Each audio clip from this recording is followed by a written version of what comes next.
Hello everybody, in this video we're going to be talking about heating and cooling curves, and in doing so we're going to combine a couple of concepts together as we look at the effect that adding or removing large amounts of energy has on a sample. So you may have seen some of this before, so some of it's going to be review, but that's not always a bad thing. So when you think about a large amount of energy being added to a solid sample, that energy is going to be used to change the temperature and also cause phase changes. If we're talking about temperature changes, we can easily kind of figure out what the overall effect is of adding energy by using the equation we've had in the past, which is Q equals mc delta T. Nice thing with that is you add energy into something and you calculate what the temperature change will end up being. However, at some point you're going to reach a certain temperature where the energy is no longer just being used to increase temperature anymore. The energy is now going to go to changing the phase that the substance is in. So that extra energy that's added when you reach the melting point, for example, of ice, is no longer being used to just speed molecules up. Now it's going to be used to cause the actual melting process to take place. And the same is true if you're talking about heating a liquid, going from liquid to a gas eventually. So the Q equals mc delta T thing is great for figuring out temperature changes up to the point of a phase change. But what happens when you're actually at that point where now phase changes are happening? Well, that's where we have to use something else to figure out the amount of energy needed for those, and that's where molar enthalpy of fusion and molar enthalpy of vaporization comes in. So molar enthalpy of fusion is how much energy do you need to add to get a mole of that substance to melt, or how much do you need to remove in order for that mole of that substance to freeze. And then molar enthalpy of vaporization is kind of the same idea, except now it's how much energy needs to be added to get a mole of the substance to vaporize or turn into a gas. And then if you're pulling energy out, how much energy needs to be pulled out of that mole of substance in order to get it to condense again. And when we look at the values for these, the units of both of those two things is joules per mole. And the nice thing with that is we're familiar with all of those units. And the mole should trigger the idea that at some point you're probably going to have to do a molar conversion again, which uses molar mass, and it's not overly hard. We've been doing it for a while in class. So before we even get to any of the calculating stuff, let's look at a way to visualize this process and kind of see where things are at, because it'll help you kind of map out the way you're going to calculate these things. So if you look at this diagram here, this is a generic heating and cooling curve. And the reason why I say it's generic is because heating and cooling curves have the same general shape regardless of the substance you're talking about. Whether you're talking about aluminum or ice, they're going to be the same. The difference is obviously going to be the amount of energy that you add into it to get things to melt or get things to freeze when you pull stuff out. So when we look at this diagram, you may notice that over on the y-axis you have temperature, and this is increasing as you move up. So as you're putting energy in, the temperature goes up. And then you have heat energy on the bottom on your x-axis increasing to the right. When you look inside the actual diagram, you should notice that there are 3 slanted portions and there are 2 flat portions. And depending on where you are on that line is going to tell you, are you increasing temperature or are you using energy to cause a phase change? And in general, it depends on if you're on in the slanted portions or if you are on the flat portions. So slanted portions, energy is being used to cause a temperature change. So whether you're adding energy or you're taking energy away, you are just simply speeding up or slowing down the molecules. So as long as you're on one of those slanted portions, you are going to be increasing or decreasing the temperature. Eventually you should notice that there are points where you no longer are increasing and now you change to being flat. And the flat parts, that's where the energy that's being used is no longer being used to just speed up or slow down the molecules in terms of a temperature change. Now it's being used to cause a phase change to occur. And those phase changes, depending on where you are on the graph, are going to change, to either be melting or freezing. And the reason why this happens is as you pump energy into a substance, most of the energy first is going to be used to speed the molecules up, cause those temperature changes. But eventually, you're going to get enough energy in there where now you start to affect something known as the intermolecular forces. Those are the forces that hold molecules together when they're in their different states. And as you break those down, it allows them to move away from each other, for example, from a solid to a liquid, and the IMFs weaken and the molecules can actually separate and become a liquid. We'll talk more about intermolecular forces later on in the year, but that's more or less kind of what's going on, at least at this level right now. So when you're looking at the slanted portions, there's 3 of them, and depending on which one you're at, you're either going to be in a solid or liquid or gas phase. And the one at the bottom here is when you're at the solid phase. So anywhere along that slanted line, your substance is still solid. If you are in the one in the middle, then your substance is going to be liquid, and across the one at the top, that's going to be the gas phase. Going in between the two is where you have your phase changes occur. So if you are going left across the graph, then going from solid to liquid, you are going to be melting. So at this point, you notice it's flat, so all the energy is being added to only cause that phase change. There's no more increase in temperature. Until you reach this point right here, where you've reached the maximum threshold for temperature, or for energy, and now we're speeding the molecules up again, and you're a liquid. Eventually you reach another point where you reach a max temperature that you can get to, in this case the boiling point or vaporization point. And now the energy that you're adding into this is being used strictly to cause vaporization to happen. And then you reach the gas phase as you continue up. If you go backwards and are removing energy, eventually you reach a temperature point where now the energy is no longer being removed to just strictly cause slowing down of molecules. Now you're going to actually cause the phase change of becoming a condensate, or condensing again. And then if you continue going across, eventually you get over here to the opposite, which is the freezing point. So you may or may not have realized this in the past, but the boiling point of water, for example, is 100 degrees Celsius. That's also the condensation point of water. If you're at exactly 100 degrees Celsius, some of the molecules of water will be in the gas state, and some of the molecules will be in the liquid state. And then if you drop below that, obviously it changes to liquid. And the same thing happens at melting and freezing. So water freezes at 0 degrees Celsius, but it also melts at 0 degrees Celsius. So that's something you kind of have to keep straight in your head as you kind of look through things. So let's look at how this works in terms of actually calculating stuff. So if we look at an example here, we're told that we have 100 kilojoules of energy being added to a 25-gram sample of ice that's currently at negative 10 degrees Celsius. We want to know what state of matter is the final sample going to be in, and what's that temperature going to be. So they give us some extra information. So they give us the specific heat of ice is 2.09 joules per gram degree Celsius. The specific heat of water is 4.18 joules per gram degree Celsius. And the specific heat of steam is 1.84 joules per gram degree Celsius. It's very important that you realize that specific heats for substances change depending on the state that they're in. And that, again, has to do with the way the molecules are arranged with each other. Then they also give us the heat of the molar enthalpy for fusion and the molar enthalpy for vaporization. All things we're going to have to use. So as we're kind of going through this, it can be sometimes helpful to draw a diagram and kind of follow yourself along. So we're just going to kind of recreate our little heating curve here.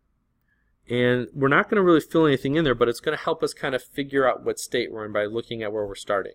So if you realize that water has its melting point at 0 degrees Celsius, and it has its,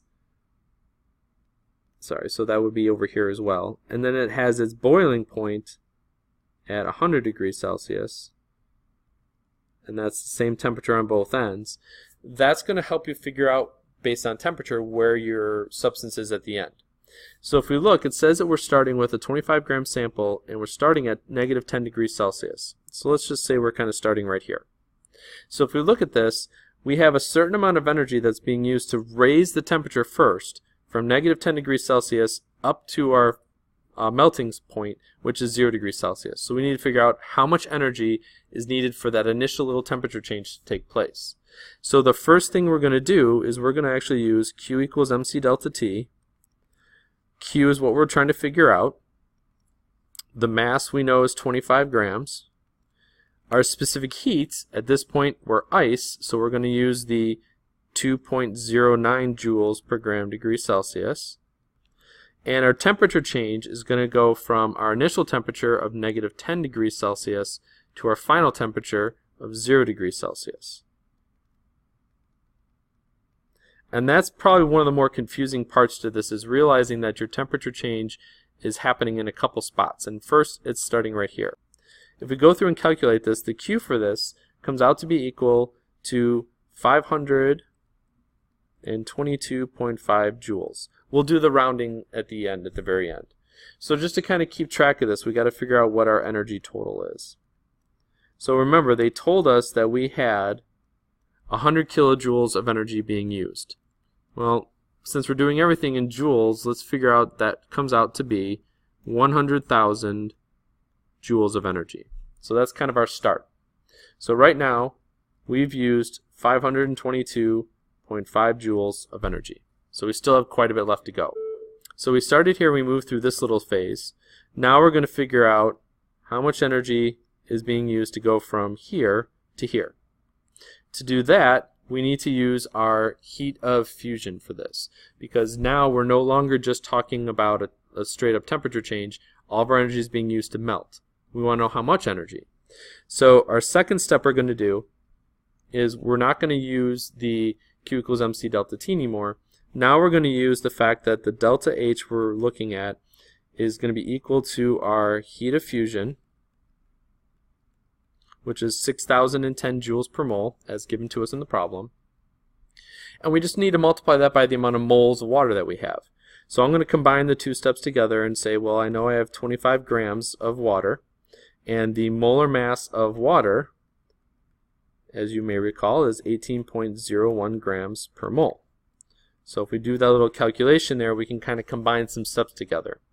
And when this happens, the delta H in this case is 8,338 joules. So we've used another 8,338 joules out of our original 100,000 that we had to begin with. So if you add those two together, not even doing it with real numbers, we know we're not done yet. We still have more to go. So if we go back to our diagram, we are now at this point right here. And now I'm going to go, okay, well, how much energy would be needed to raise it to the next threshold, which is this 100 degrees Celsius mark. So I want to go from here to here. So again, we're going to use Q equals mc delta T, because now we're causing temperature change again. We're trying to solve for our Q. Our mass is still the same. That hasn't changed. We haven't lost or gained any water.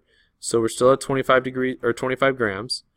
But now, since we're liquid, we have to use our specific heat for the liquid, which is 4.18 joules per gram degree Celsius. And now let's look what our temperature change is. Well, our temperature is starting now at this point at 0 degrees Celsius, and it's increasing to 100 degrees Celsius. So our final in this case is 100 degrees Celsius, and our initial was 0 degrees Celsius. So if we plug this into our calculator, the energy that's being used at this point is 10,450 joules of energy. So I'm going to write that over here because I need to kind of keep track of stuff. Doing some quick math, I know that that still is not up to our 100,000 joule mark. So that means that I'm continuing on past this point. So now I'm going to look at, okay, well, I've reached this threshold. Do I have enough energy to go across to completely turn into a gas? So we're going to do another calculation. And in this calculation, I'm no longer changing temperature. As we look back to our graph here, we're in this middle piece here, so all of our energy is being used for state changes. In this case, it's vaporizing, so we need to use our heat of vaporization. So we're going to kind of repeat that process of solving for delta H again, where we say that, okay, well, the heat of vaporization is 40,700 joules per mole of water. And again, we have our 25 grams of water. Got to convert that again into moles, so we're going to use our molar mass conversion again. It's very possible that you may already have this written down from the first time we did it, and that's fine to just kind of plug that in. It doesn't really matter to me. But when we do this, our delta H comes out to be 56,465 joules. Okay, so I'm going to write that over here, 56,465 joules. Now, if again you look through and add this, you see that we still have not used our entire 100,000 joules of energy, which means that we've used all this energy up to this point right here. Any other energy you add is purely going to be used to just cause this to increase its temperature and speed up. So now we're going to figure out what temperature we're ending at. You can probably guess at this point, you know the state of matter is going to be a gas, because we reached this threshold, we still have energy, so we're going to keep going. So now we're doing another temperature change from here to some number over here. We're not sure what it is, so we're going to figure that out by using Q equals mc delta T again. So in this case, step 5, Q equals mc delta T one more time, but now we have to do things a little bit differently because we don't know an ending temperature. We have to first figure out how much energy there is left to even work with. So here's where writing these numbers on the side is going to help. If I take all of these and I add them all together, it comes out to be 75,775.5 joules. That's the amount of energy we've used so far. So before we use Q equals mc delta T, I first need to know how much energy do I have left to work with. So I take the original 100,000 joules that we had to work with and subtract out to 75,775.5 joules, which tells us that we have 24,224.5 joules of energy to just increase temperature. So if I plug this in, I can solve for this final piece here. So Q equals mc delta T again. Now we know our Q, so we're going to write that in. Our mass has not changed again. It's still 25 grams of water. Our specific heat, since we're now in the gas state, we need to look back up here and see that the specific heat of steam is 1.84 joules per gram degree Celsius. So we're going to use that as our specific heat. And then we don't know our final temperature, but we know our initial temperature is 100 degrees Celsius. How do we know that? Because we know that previously we had gotten to that threshold mark of 100 degrees when we changed into the steam. So now it's just a matter of going through and solving for the final temperature, which just for the sake of time comes out to be around 627 degrees Celsius. So we can now say that our final temperature of this substance, this 25 grams of water, is 627 degrees Celsius, and we are in the gas state. So I know that this looks like a lot of work. There's a lot of steps, and it's easy to get kind of lost and confused, which is why I think it's really kind of important that you take the time to just sketch it out and work your way through and take your time with it so that you don't get yourself lost. Okay? Hopefully this video has kind of helped you in terms of what heating curves are and how you can use them and calculate with it. You should be now able to work on the practice problems we've got in class, and of course if you have questions, please feel free to ask me. Don't hesitate. Alright, thanks for watching everybody. I'll see you in class.